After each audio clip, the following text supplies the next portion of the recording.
next speaker, it's Andrej Bauer from University of Ljubljana, and he'll speak about how to implement type theory with the reflection rule. Thank you. Thank you very much for inviting me here. As I left yesterday, a wife and two small children, we did not know whether we were going to have our house flooded during the night, and we didn't. So, and by the way, if anybody needs a pointer, there is one over here. That was there? Yeah. The whole time? Yeah. The work I'm presenting here is done jointly with Chris Stone, and I would like to speak about what happens if you try to implement a type theory which has an equality reflection rule, which is shown here. I'll explain this rule later. Let me just say that the rule ruins many nice meta-theoretical properties of type theory. For example, decidability of type checking. And so it's tricky to get it implemented in a reasonable way. For example, Koch and Agda do not try to touch this, and in fact they implement a different kind of type theory. Nevertheless, this is a mathematically sensible rule, so from a mathematical point of view we would want to have it anyway. Vladimir proposed, for example, a type theory, HTS, which has such a rule in it, and it has many other things, like it mixes, it has two kinds of equality and so on, but one of the features is that it has this rule. And so this talk is about what can we do about it. So let's just plunge right into the sort of type theory that I'm going to consider. So first I will tell you what the forms of the typing judgments are. There are four standard typing judgments, that something is a type, the expression has a type, the two expressions are equal in a given type, and the two types are equal. And now I'm going to immediately commit a mortal sin so that we can get over this weird, not having a weird type theory. So let's have a really weird type theory. So just to simplify things, I'm going to just right now do that type in type. So then we get rid of two of the judgments because everything's collapsed. So you can just say that for something to be a type, you just say that it has the type, and for something to be, for two types to be equal, you just compare them in type. So this frees me of some complications regarding type universes, and it's generally nice for experimentation, but of course it's questionable from a logical point of view. Nevertheless, the questions that I'm considering here are really orthogonal to questions of consistency and how to put it. You can put in the universes back later, or maybe have some other mechanism for establishing consistency. So I'm just going to do this because it's a simplifying assumption that allows me to not consider complications regarding universe indices and stuff like that, okay? And in any case, if you don't like this, talk to Vladimir. And also, if you look at, for example, if you look at the hot library that's implemented in Agda, you will see, I think, that it turns on type in type, just because it's so much damn easier to work with it then. Okay. Only mine, not the other ones. Only mine, not only the other yours? ones. Okay. Yeah. Now, the theory I'm going to have is now very minimalistic. It only has products and equality. But because we're going to have the reflection rule, it's very expressive. It's a bit like a logical framework with equality. So it will allow us to describe all the other type constructors and everything else that we want to have. So I'm just going to focus on the core, because I think if we get the core right, then everything else is going to be much easier. So here are some completely standard rules for dependent types, in case you have never seen them before. And I'm going to have the standard rules of equality, including the eta rule. So in general, I'm going to go for the eta rules. You could probably, you could throw them out if you wanted to, but they're there. Okay, so those are the products. Now for the equality type, let's not go so fast to the equality type. So there, if I have two terms A and B of type A, I can form the equality type of, well, you can think of it as proofs that A equals B. Although the reflection rule will ruin that intuition. So, and then of course equality is reflexive, so we have a term constructor for reflexivity, and then we have the reflection rule, which is this rule here. So this rule says that if you have a term P witnessing the fact that A and B are equal, then they are actually judgmentally equal. It has many nice consequences, and also some weird ones. For example, it's a very nice exercise to show that it follows from this that equality is strict. All terms of an equality type are actually equal. Another one is you can get yourself a little J, the J eliminator, which I have not put in. It's definable, and in fact it's definable, and it has the strongest imaginable computation rule. You can just delete it anytime you see it. So that's what you get. Okay. But as is well known, so maybe I can explain why this is problematic. Okay, so suppose you're in some sort of a type checking algorithm, and you're supposed to check whether two things are equal. Then by the reflection rule, that means that one of the things you should be checking is whether you can inhabit the type A, B. And with a little bit of work, you can, for example, you can make sure that this translates to some undecidable problem. Like you're supposed to solve some Diophantine equations to figure out whether there's something in AB or something. You know, you can do weird things. So that's where the undecidability comes from. Okay.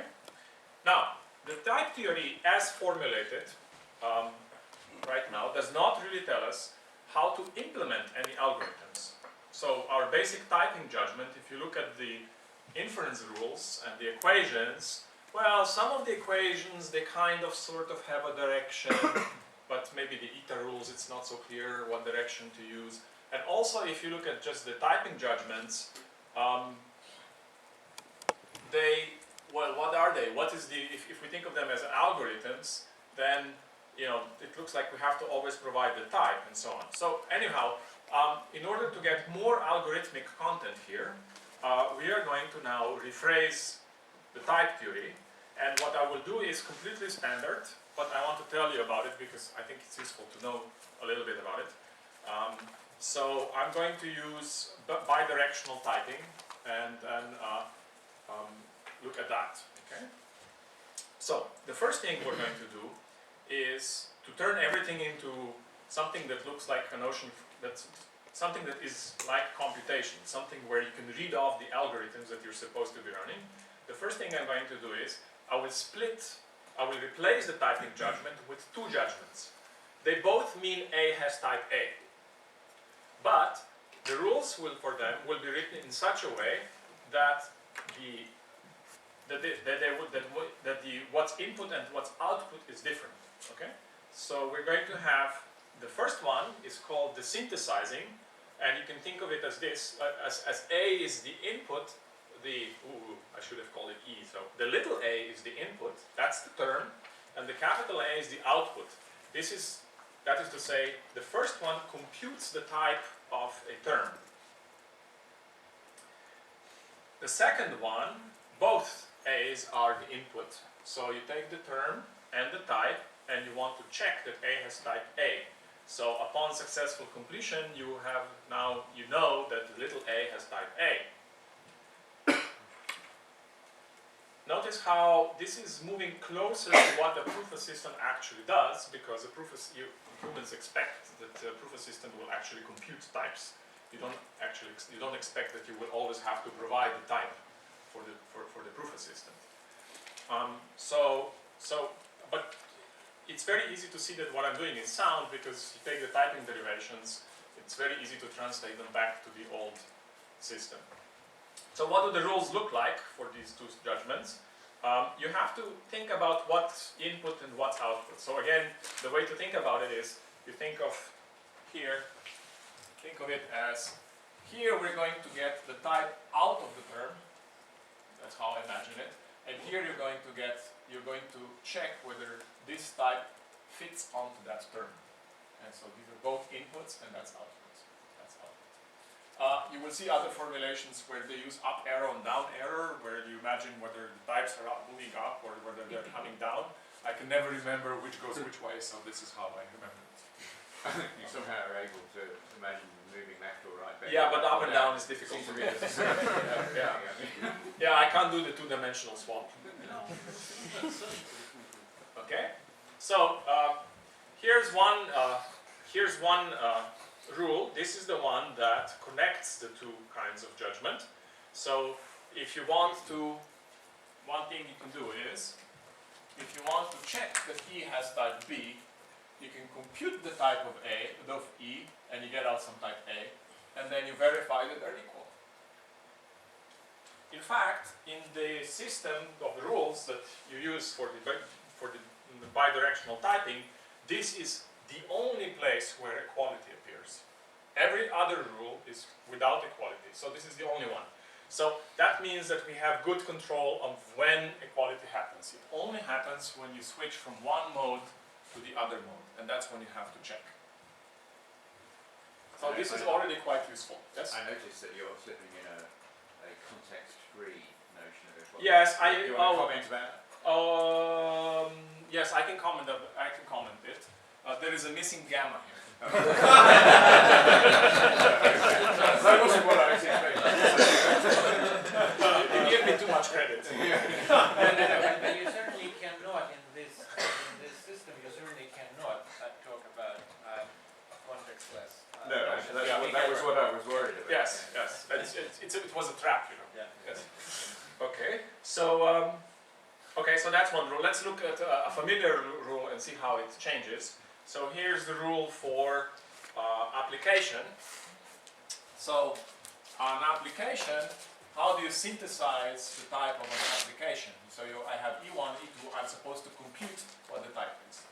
I compute the type of E1, I get some kind of a product out, then I compute that, then I check that E2 has the type that it needs to have, and then I'm able to conclude that you get this type here. Okay?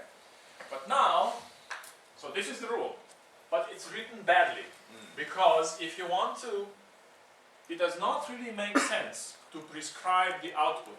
You cannot say, let the output of synthesis of E1 be the product type. That doesn't make any sense. The output is whatever the output is. So I need to rewrite it. I have to say, I'm going to get some output, and then I have to figure out whether it is a product. So we need a way of doing that. And in fact, I suspect that analyzing the shape of a type. So I get a type, and then I ask, can I present this as a product type? Is it equal to a product type? I think that ought to be a basic operation. That ought to be a basic judgment in the type theory. I'm not going to do it that way, but that's my feeling, and I don't know exactly how to deal with it. But it feels to me that when you look at what are the basic things we do when we perform type checking, one of them is recognize the shape.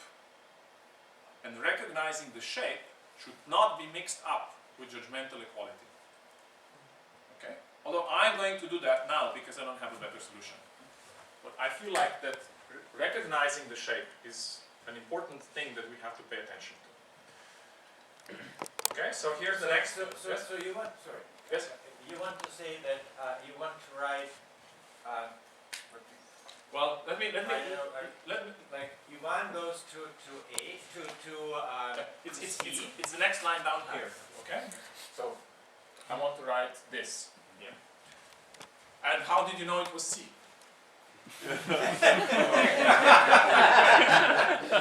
Well, I guess so. Oh, yes. You don't get it. Yes. Powers. Okay.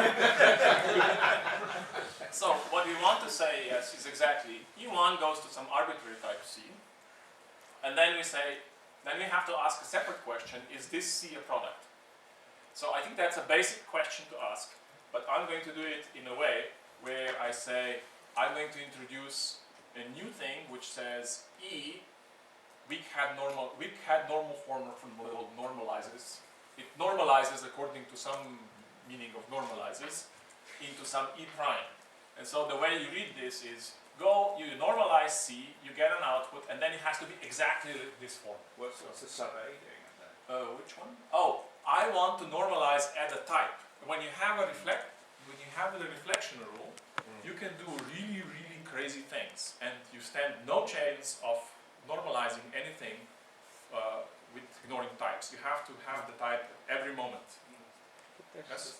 You just say somehow that you think there should be a judgment to take apart a type and to this pi form. Maybe. However, it could be that you have an assumption that type x equals some pi type in your context, Yes. and you know that you want this type x. Yes. And you Yes. may want to use this assumption. For example, I could have an assumption which allows me to conclude that the type A equals net arrow net, and I could have another assumption which says that A actually equals something else, maybe lists of nat to bool, and I got A as an output, and I want to know whether it's a product, and there could be two completely different answers. So in the presence of the reflection rule, everything can be really crazy. That's what, I mean, there has to be some reason for the undecidability, but so it becomes nasty. So what I'm not going to try to implement the reflection rule in full generality. I will try to first extract a useful fragment of it which will allow us to do cool things in a way that's comprehensible by humans, not just... I suspect somebody will try this, and it's not my problem. So then in the rule at the bottom, that Yes. is squiggly arrows of type. And written. Yes, you were very good at spotting all the places where I forgot to put something down. So this is practice. this one, yes. This one, yes. And your students must love you. There is a missing type here. We are normalizing at type. Yes. Okay. And so the way you read this is algorithmically. You run the algorithm, you get the normal form, and then you do naive syntactic check to see whether this is a product. So of course I'm losing some completeness here because figuring out whether C is a product is an arbitrarily complex problem. And I'm not going to try to do that. I'm not worried whether my system is complete. But maybe there's going to be, somebody's going to prove a theorem which says that given the equality hints I will present later, maybe there is a way to do it. So I don't know. It's too early to tell. Okay? So that's how you would write the rule if you're careful about not saying that you're prescribing the output. Okay, so what about equality? Well, we also have to do something about equality. And here, I'm going to give it some algorithmic context. I will use a type-directed algorithm in the style as presented by Bob Harper and Chris Stone. So it's similarly to the typing judgment, we're going to split equality into several parts. And you have already seen one part. The first part is the normalization, which is this one. And essentially what this guy does, it's using transitivity of equality to string together beta rules. And it just keeps applying beta rules until it gets stuck and it says, well, that's my way, that's my normal form. And it's also doing it in a lazy way, so it's only using beta on the top level term, not inside some subterm, and it only does it until it gets stuck there. Okay, so that's what the weak head normal form means. So it's a particular algorithm which compares things lazily. So then this one, the second part, which is still written the same way, I didn't have a better way of writing it, is this is the so-called type-directed phase, which will use the eta rules. And so if you stare at an eta rule, you see that by looking at the term, so the eta rule applies to any term. So how do you know which eta rule to use? You look at the type. So, for example, if I know that this is a product, say a Cartesian product, A cross B, so if I know I'm comparing an A cross B, then I know that the eta rule will allow me to compare the first component separately and the second component separately. So I apply the projections, the first, the second, I have two subproblems, and I do that. So this is the eta rules will fit in here. And when the algorithm is performing this kind of type-directed comparison, so it's looking at the type to figure out what eta rule to use. The type is getting smaller. Every time you generate a new sub-goal, the type gets smaller, so eventually you get stuck. What do you get stuck on? Well, you get stuck on the basic types, and you get stuck on spines. So a spine is something of this form. P applied to a bunch of things where this is a symbol. It's just a variable. And you say, well, it's a type, but who knows what type it is. Actually, with the reflection rule, you can get stuck on a well-typed thing that looks like this. Okay? This could be well-typed in the presence of the reflection rule because it could be in a context where we assumed that we have a type family which is it just happened. Well, let's see, what could we do? We could assume that nat equals nat to nat. yeah, for example, thank you. So if we assume that nat nat equals yeah, nat equals nat arrow nat, and then or nat equals if you think that's scary, you say well maybe nat equals bool arrow nat, right? So and then 42 is a function, right? So again, you have to be a bit careful how you do this. So you have to, for example, one thing you need to do in this system, when you have the full terms, you need to annotate every application. So essentially you need all the operations so that you can immediately read off the categorical semantics of the thing you're doing. That's how I help myself to figure out which tags I need, which types need to be there. Okay, so once you've applied all your eta rules, you get stuck on a type, which you cannot decompose any further. And then you use the third thing, which is you normalize each of these e's, you normalize them using that. So first you do this, then you get stuck, then you normalize each side, and after they are normalized, you compare them here. And this third phase, now it has a useless type, it doesn't know what to do, because the type is something like P applied to A1. So then you just use the congruence rules. You compare E1 and E2 structurally and say, oh, maybe they're both pairs, and because they're both pairs, now I descend inside. So you just use the congruence rules to analyze them further, and you hope for success. So that's how the type-directed algorithm works. And it's actually quite successful, and I suspect this must be more or less what proof assistants do. They're both actually pairs, or they both have the type of? No, now at this phase. So here I look at the type, but here I will look at the syntactic structure of the terms. So they would about actually have to be pairs. And if it's a beta redex, well, it couldn't be a beta redex. If it's a beta redex, it got simplified here. But if it's lambda, if it's one lambda and another lambda, then I will just compare, I will put a new variable into the context, I will compare the bodies of the lambdas, go on. Okay? So, yes, so far I haven't spoken about the reflection rule. I haven't told you how the reflection rule fits into this. So, it could in principle be used anywhere. So we have to make some design choices. We cannot keep using it everywhere, because that would cycle. So here is one proposal, which is my current favorite proposal, which I think might work well. It's different from what I had half a year ago, and so that's what but the basic idea is still the same. Okay, so I'm going to introduce something that I call equality hints.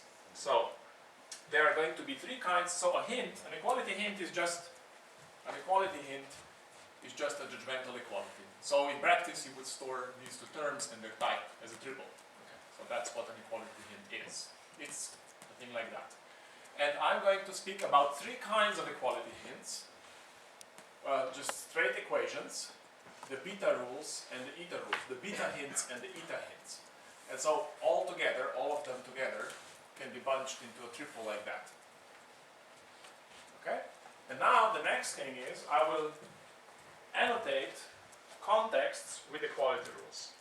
And the way you can understand this is that the reflection rule, when it gets used, it can only use those.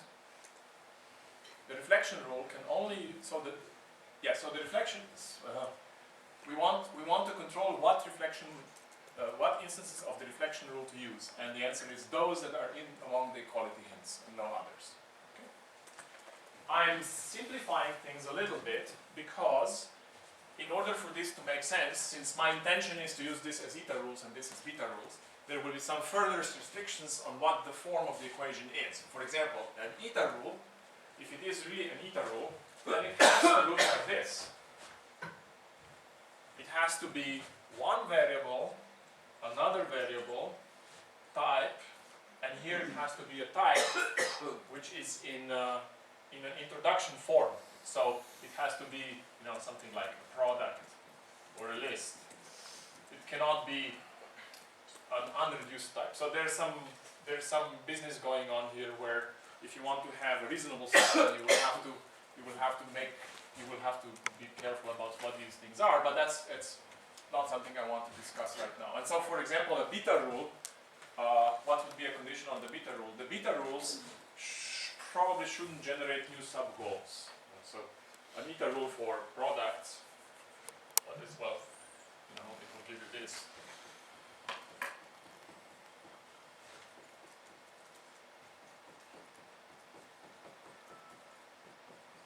And there are gammas missing everywhere. So we replace this with two new things to do, but the type got smaller. But when we have a beta rule, typically, then it doesn't have any premises. It just has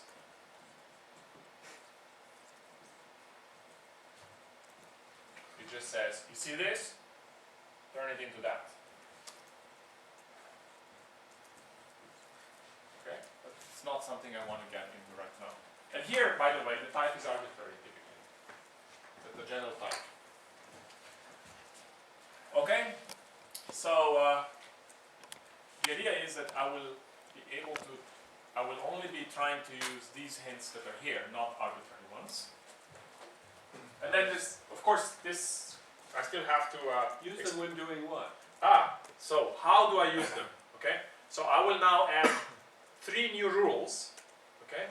1 for each kind of judgment. See, I have 3 kinds of judgment. I have 3 kinds of hints. So what I want to do is, I want to say, well, you can use these hints for each kind of judgment. So here it is, okay? So I will add, so I will say, during normalization, you are allowed to use any hints which are beta hints.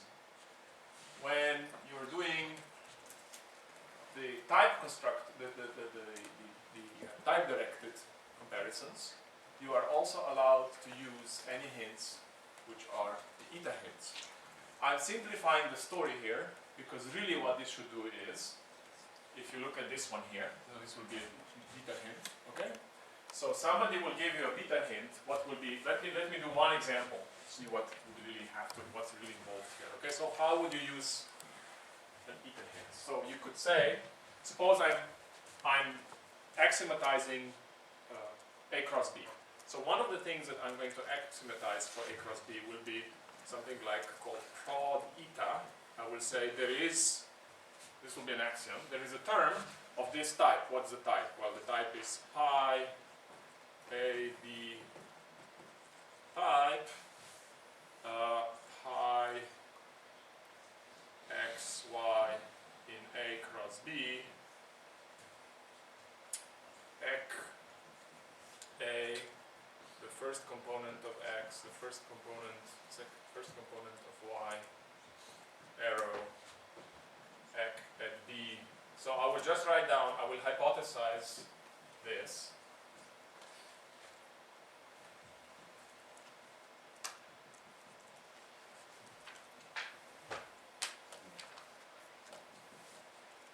Yeah?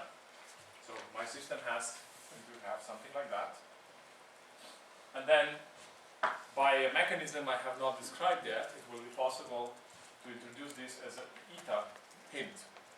So, what does this mean? During the type-directed phase, if the system is facing, say, something like this, u equals net cross net v, it should figure out that because it has the user provided an equality hint. It should figure out that I can apply this if I put in A is the natural numbers, B is the natural numbers, X is U, Y is V. Therefore, I have generated 2 new sub-goals, and I call myself recursively on them.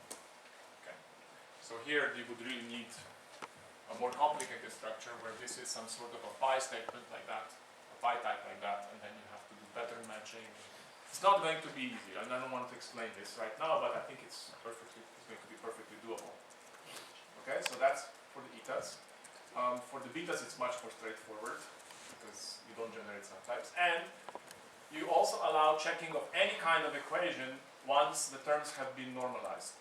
And this is necessary. So why are these things useful, and why do I want them? Well, obviously, I want to let the user define new beta rules because then he can describe new type constructors. Obviously, I want to let the users describe new eta rules because then maybe they want type constructors satisfying eta rules, which seems reasonable. But I also want these equations for the case where there is no reasonable direction to normalize. For example, I may want to say that I have maybe I want to use something like, well, you have something of this type and you want it to be the same as that type, right?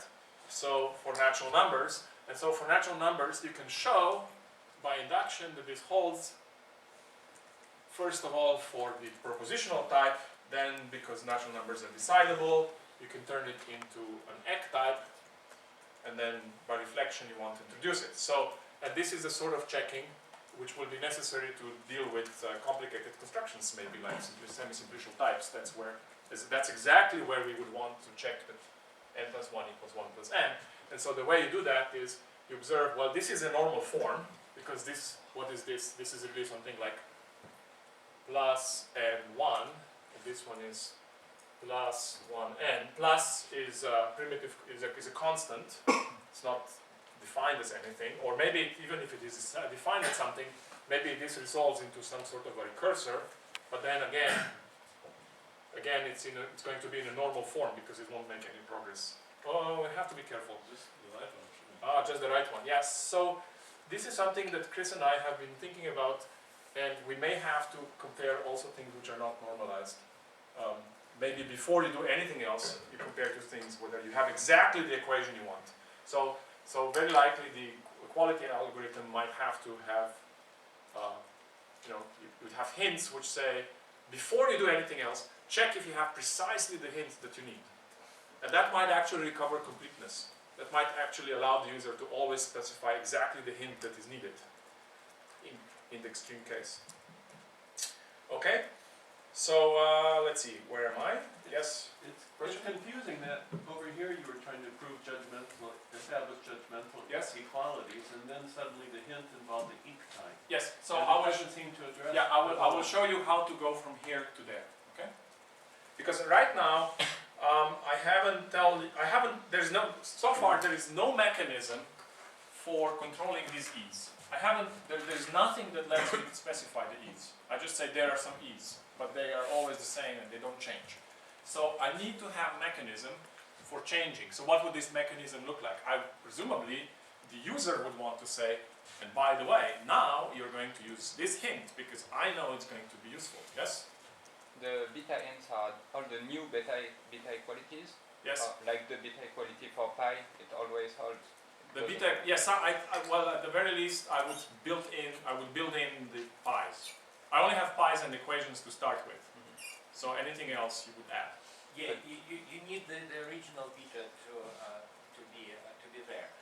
You may, if you want, to have this original beta as a constructor of an egg type, and then you can use the reflection rule on that kind of later. So you may keep it. You may give it a name and keep it in the egg type to keep a track of it if needed.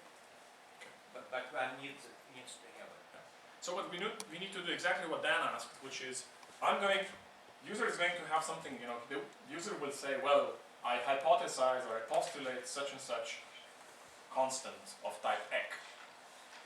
Or have constructed some term of type ek. How do I turn this ek into actual hints, which are judgmental equalities? Now, if you think about it, well, the user has to write them down somehow. The instruction that the equality hint should be used has to be provided. But really, this is not a term of type theory. It's some kind of an annotation or something like that, right? So let's rethink this point carefully. Okay, so here is maybe if there's one thing to remember, this is the thing to remember from my talk. What the user types, what the input is to a proof assistant, it is never a term of the type theory. It is always something that the proof assistant has to look at and verify that it makes sense. Yes? So it is better to think of the things we type into Coq and Agda, it's better to think of them as programs which instruct the proof assistant how to construct the desired judgment. Yes? The things we type, they're very, very similar to the terms that get constructed, but they're not quite the same. For example, if you have implicit arguments, you have left out some implicit arguments. It's not the same. Yes? Or if you're in Coq, then Coq may be doing a lot of type class resolution behind your back. And that's not something that was present in the term. The term is causing some computation. That the thing you typed is causing some computation. So I'm going to call it a program. Yes? So it's causing some computation. The result of the computation, well, it may be failure if you typed in something that the proof assistant didn't like. But in the success case, it's going to be new knowledge. It's going to be some trusted piece of data that the proof assistant has verified. So, well, a lot of the programs that we write look exactly like terms. So, for example, when you write, I will use P for programs. When you write P1 applied to P2, the way you think about this is, well, this is just an application. But if you are a little more careful, it says, I'm giving you a program P1 which you have to execute and you will get a term. Then I'm giving you a program P2 which you have to execute and you will get another term. And then I'm telling you that you need to make an application out of these two. And then the proof assistant has to say, okay, and go to the computer and say, now I have E1, I have E2, do they fit together? Maybe, maybe not. You need to do some type checking. And similarly for lambda and similarly for everything else. But if these are programs, they don't have to just construct terms. They can do other things. They can play songs, right? They can print things. Back to the NSA. For example, right? Okay? But they can also do things, they can also control the equality hints. You can also use them to manipulate the state. You see, the equality hints, the tag E, is the current state of what equality hints are supposed to be used, and it changes as program gets executed. That's manipulation. It's a classical manipulation of state. So, for example, we can have an instruction which means check that the term P1, that here's a program, it's going to give you a term. Here's another program, it's going to give you a type. If not, complain. Then check that this term has that type. So there can be an instruction which forces you to go from the synthesis mode into the checking mode. Or actually the other way around, right? You can force the computer to check something. So you force it to use equality. The computer will think that this has type nat arrow nat, but you maybe know that nat arrow nat is actually equal to something else, and the way to tell it that it's equal to something else is to give it an instruction which says, no, check that it's also equal to this other thing, and then it will produce a different kind of type. I'm not sure that I follow what you're What? right now. Okay, so suppose... About this P double colon. Yes, okay, so let's see what's the best way. Oh, so the other three, by the way, the other three are just going to be install a new hint and then proceed. Install, right? And it's three different kinds of hints that you can install. So I'm going to show you the exact rule for this one, and then we will discuss what it means. Yes? I think that's the safest way to go. Other than, it's better than if I wave my hands. So, before I show you the exact rule, I'm now going to, you see, it's now the input and the output are two different things. The input is a program, but what's the output? So, if I'm trying to synthesize a type, I will take a program and I will synthesize not only the type, but also the term. A typical example is, in Coq, you have an application, but there are some implicit arguments. So Coq is going to go and it's going to compute the type of your application, but it will also fill in the missing arguments. So it will also give you the real term, the actual term that you had in mind, hopefully, not some other term. Yes. So this is now changing to the input. So this is now changing to an evaluation strategy. This is now a programming language which says to evaluate a program there are two kinds of evaluation: the synthesis and the checking. Two modes of evaluation. In the synthesis mode of evaluation, we take a program and the output is a trusted judgment. Okay, so the output of this, we will make sure that the procedure will always produce a pair EA such that that it is derivable that E has type A.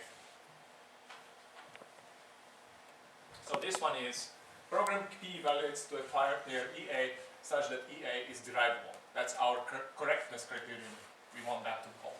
Whereas this one says program P evaluates to a term E, and this A is this is input. So input, input, output. Here, input, output, output. So for the checking, we put this and this in, and this is a previously computed trusted type. Yes? So we don't have to recheck that it's a type. And the output is the term E and the knowledge that E of A is derivable. Notice that once we're done computing and we're left only with this, we know that it's derivable, but we don't have the evidence anymore. The evidence was stored in P. It was verified by the execution, so the derivation is implicit in time. But given this, there is no way in general for me to reproduce the knowledge of why and how I believe that this is the case. Okay, so now the rules to explain what this double colon does. So here's an example of how what the rules would do. So this is like a type ascription. I think in Coq it would be a single colon. In Coq you would say, I have some expression and I'm forcing it to be this type. Yes? So how would you do that? A cast. A cast. It's like a cast. It's typecast. Yeah. Okay. Thank you. Yes. That makes it this way. Yeah. Okay. So what do you do? Well, how are we going to run this? Okay. So here's how we're going to run this. First, evaluate P2. So P2 in the synthesis mode is going to give me a term A2 of type A2. Now this is supposed to be a type. The result. So E2 is supposed to be the type. So I normalize A2 and I see whether it's actually type. Okay. And then I go into the checking mode for P1 and I say, does P1 have type E2? And I get out some E1 and the guarantee that E1 has type E2, and that's my output. You wrote a squiggly arrow with type as a subject. That's because this time I didn't forget it. Yeah. And presumably that means that the thing you start to reduce is already known to be a type. Ah, no, because the user could put something silly here. Maybe the user wrote here 77. But what does reduction at a type mean? It means you already know the thing you're about to reduce is in that type. Oh yes, but I do. Yes, I know that this is a type. See, I'm going to, yes, so thank you for the question. So, I will set things up so that I know that the output of this thing is a pair where this is a type. So I know that A2 is a type, but I would like to check whether it equals type. Yes? Okay? It's a type, but I want to know whether it's type. Type isn't type. In a more sensible system, I would know that I would be checking whether A2 is a universe. Okay? So, Vladimir, does this answer your question of what typecast does? I think so. Okay. And it is specifically, you'll be just using the wiggly arrow and not some more fancy way of establishing that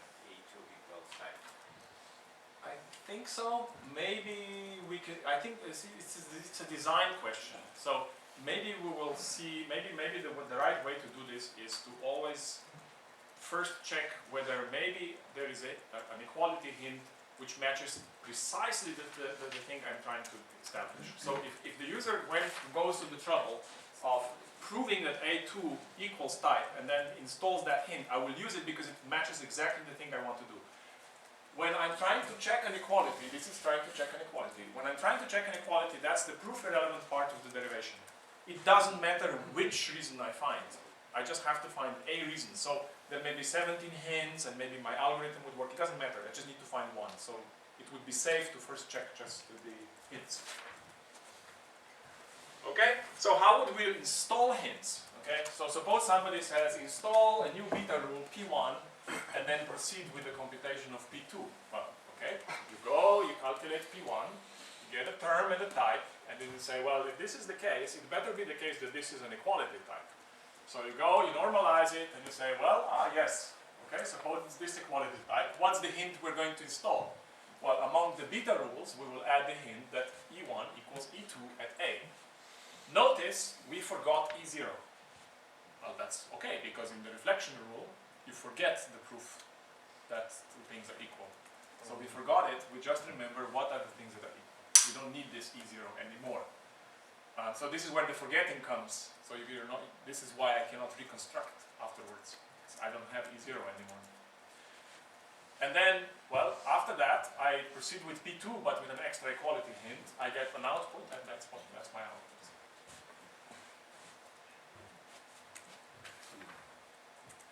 And it's not the same A, is it? Which one? The, Very likely not the same A. the subscript on equality installed. This one. Oh, this no, A. that's well, yeah. Yes, yes. Oh, yes. Thank you. So this is this A and this A. They're completely different A's. Well, you can say they are. But these two are actually equal. Yeah. It's the same conclusion. Yes. But it's different. Well, one's slightly smaller, I think. That's because you're looking at it from below. Because if you look at it from above, the other one will be smaller. Yes. So the A and the bottom. Oh, So yes, Maybe you E, know it's A. would you like me to change my No. keynote presentation? Okay, so would you like me to tell you what the correct thing would be? This should be turned this way. No, this should be turned this way. So this A actually that you see here, this is an E. Yeah. This is an A. That's why I do it smaller. Yes. We were too polite to mention. wait, I still have a question. Yes. Now you have an actual question. Okay. So in the line with the new beta hint, Yes. you know that A is a type, but I know that A is a type. Why do I know not, that A is not a type? this A, the other A, no, on the right. So you Yes. know that this A is a type, Yes. but maybe it's a to prove that it's a type, maybe you use the new beta hint. Yes. And then in the next line, Yes. you don't have this beta hint, so maybe Yes. A is not a type anymore. Yes, it is. Because this hint can be rederived at any point because they are still in the same context. If you want to prove that A is type here, the first thing you do is you derive. You don't have the knowledge. The knowledge is not here. The knowledge is not here anymore. But it is possible.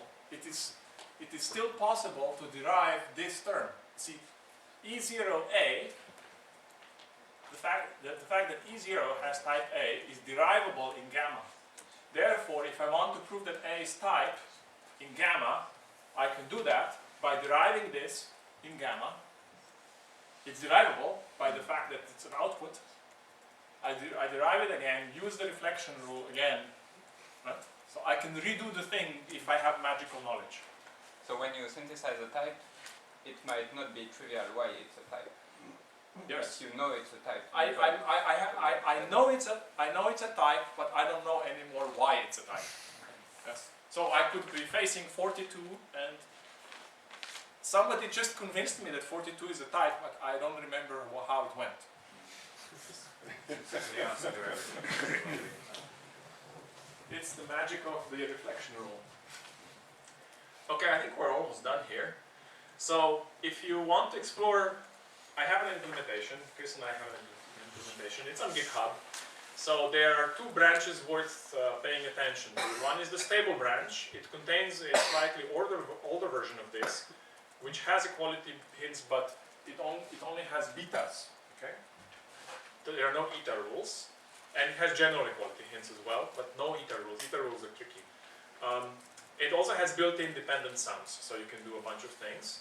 And so the minimal system I'm describing here, I'm implementing from scratch because the other thing got very big, and this one is now small and lean. And that's in the Oxford branch, and it's not done, so don't expect too much from it, but it compiles. Also, The other thing that got too big is TT? yeah, and also the also just the type checker. We started putting in lots of magic, and then magic on top of magic, and then at some point all the black magic appeared. It's Did the effects still stay in? they are still in the TT, but not in. Yes, they are still in TT. My secret. No. So I think what I want to do is I want to merge TT and Andromeda. And while doing this by starting from scratch and thinking very carefully about how I'm going to put the effects in. How long did it take to get from Brazil to Andromeda? Yes, so maybe why is it Andromeda and not Brazil? Yes. So it used to be called Brazil, and then some Brazilians objected to this, and so then we said, well, we have to pick a place that's farther away. So we picked Andromeda. Well, the Andromeda's here, man. So if there are any extragalactic aliens in the room, now is the time to speak. So I just wanted to show you some examples that are on the branch master. So first of all, you have prelude. Where's prelude? Prelude. Okay. Whoop. That's which prelude? There's a TT prelude and there's the. No, this is the one. By the way, if we're going to call the system Andromeda, then the extension simply has to be M31. It has to be capital M. It has to be capital M. For M? Capital M? Okay, thank you. Yeah, could you submit a bug report? Okay, so here's how you define booleans. Okay, so the way you define booleans, you throw in a bunch of constants, and this is Coq style syntax.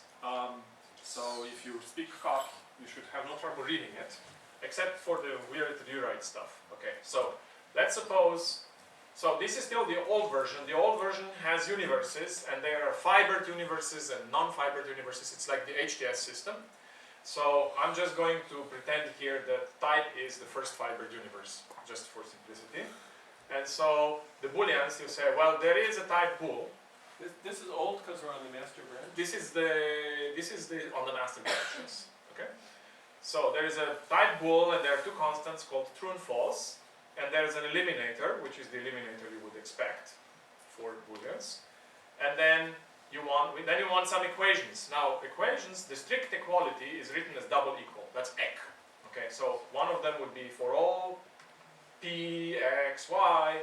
If you eliminate false, you will get x. Whereas the other one is if you eliminate true, you will get y.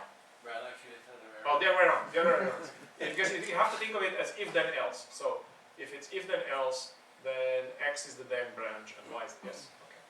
And this installs the equality hint. Okay? This line says install the equality hint, and as you can see, the old version of Andromeda and the new one actually will have to do the same thing if you want it to be useful. The equality hint can be a universally quantified ek, so that it works with arbitrary. So then you do some extra pattern matching to figure out. But that's the useful thing to do. Okay? Then there are other things here like natural numbers. But that's it. Okay? Now I want to show you some another example, which is propositional truncation. Where is propositional truncation? Trunk. Okay? So see, our code had this, and then I showed Vladimir the system, and I was babbling on about the universe levels, and then Vladimir said, "Oh, this is all wrong. You should have type in type." So I don't know. It's kind of it's Well, perverse, but it's neat. Because you can't it is possible to implement universals in a system with type and type. It's possible to implement everything. I know. But what you can do is you can implement what you, so the idea is to have this headers where you have your type and type, and you implement your header, Yes. and after that you forbid your type and type. Right, so that you can control it. And after that, whether what's below the header consistent or not is a function of the header. Right. And so then you take this header and you send it and you certify it for a relative consistency with something like ZFC. And then you can work under this header and prove mathematical theorems. Right. And then somebody else comes and writes some other weird header and also certifies it. And then you write a And then you put them from together. one header to another header. And And you you put can them do together. Yeah. whatever you want. But, Okay, so if I may proceed here. So here is the standard definition. So let's see. We're going to define propositional truncation. So I have a new type constructor, trunc, which truncates a type to a proposition. I have to define what it means for something to be a proposition.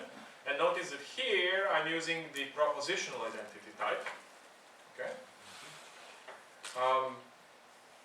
And the type is just the first fibered universe. So this is okay, I can do that. Then I need some more introduction forms. So this is the introduction form.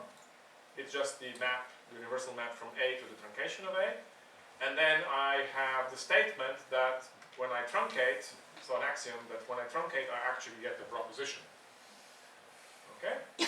Then I only implemented the non-dependent eliminator because it's very annoying to not have implicit arguments here. So the non-dependent eliminator would say, if B is a prop and you have a map from A to B, then you get a map from the truncated A to B. And it has a computation rule. What does the computation rule say? It says, when you apply this at the term, the bracketed term, you will get what you think you should be getting. This is just the universal property of propositional truncation. There's no magic. If you look it up in the book. That's. And then we install this as a rewrite rule. Sorry? Can Yes. you recall what is the difference between equal and equal? Yes, okay, so this is a system which has propositional equality, which is that one, and it has ek, the strict equality I have been talking about. Yes? So this one is the strict equality, the other one is the non-strict equality, it has two systems.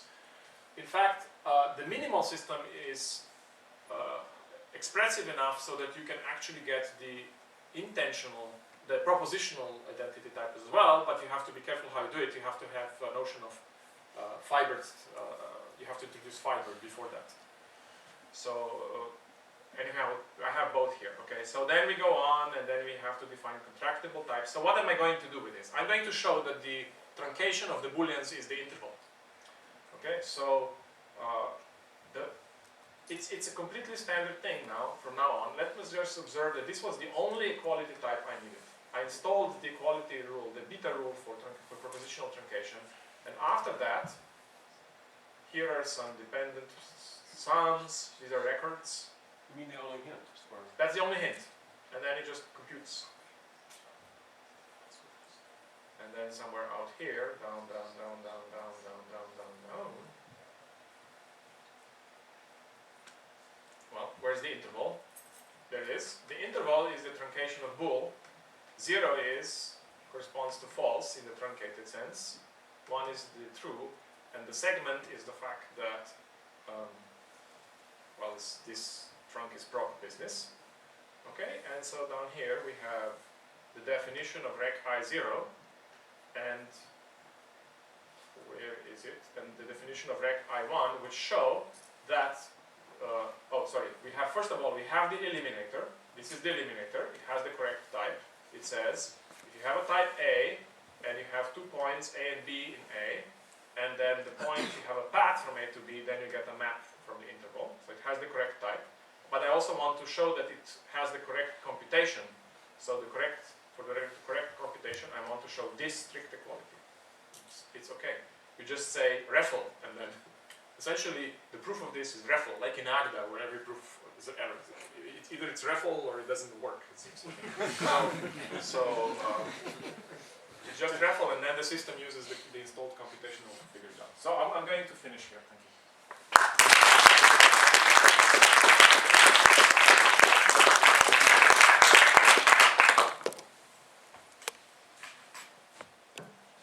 Questions? Yes? What other effects would that add to? What other effects? I would like to have effects which manipulate the context by secretly inserting new things into the context. And then if I have that, so in fact I want to have effects which correspond more or less to the basic operations performed in contexts in the, say, contextual categories. Maybe they will be presented in some other way that is more useful for programming, but I think roughly they have to correspond to something that involves the context. And the sort of thing I envision you could do with that, if you do it well, is, for example, unification algorithms, which are sort of baked into proof assistance, should become definable.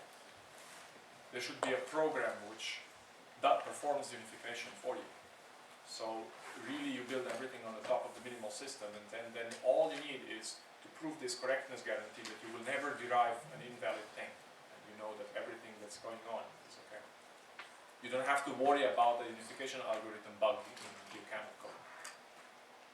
Not well, the Haskell code always works, but in your camel.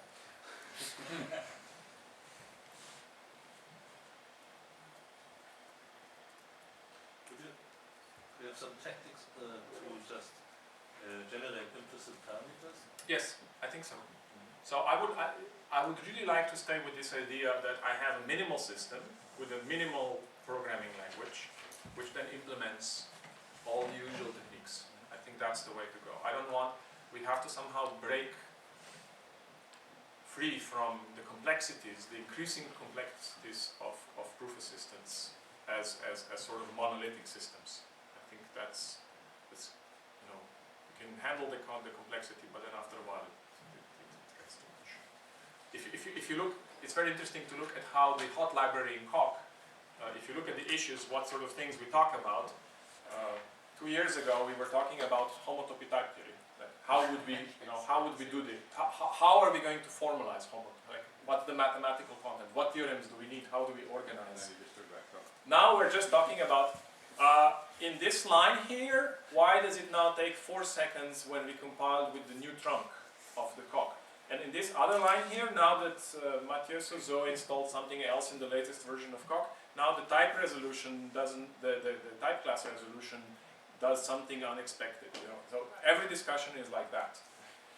It may be unavoidable. I don't know. Maybe formalization of mathematics necessarily turns into software engineering questions. In Unimath, Yes? we don't have this problem because we're not using any of this fancy stuff. And as it was minimal, it remains minimal. And none of these innovations affected it much at all. Right? So you're doing better than we are because we wanted to keep the hot library simple. And we pushed strongly on several occasions. People came in and said, oh, you should use canonical structures and you should use this. And we said, no. And then at some point we said, let us use a little bit of type classes because it's going to be so convenient. And that was a mistake? No, and I don't know whether it was a mistake, but now we use a lot of type classes.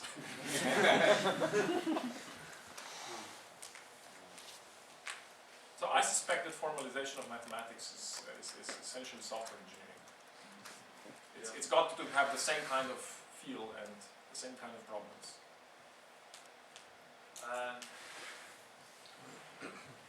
I'm sure there will be different branches in the formalization of mathematics. I'm reasonably sure that some of them will be, just because I know kind of psychology of mathematicians, and it's different from the psychology of software engineers in general. But I've seen at least one mathematician starting more or less as a mathematician and turning himself into a programmer, Mike Schulman. He knows everything about the type class resolution in Coq by now. Well, I'm sure many of us are comfortable, but We want to be. but there are also these ideals of kind of having everything, having the rules fixed, and then doing interesting things without changing the rules. So, Right, right. and that would correspond to having certain certain language which is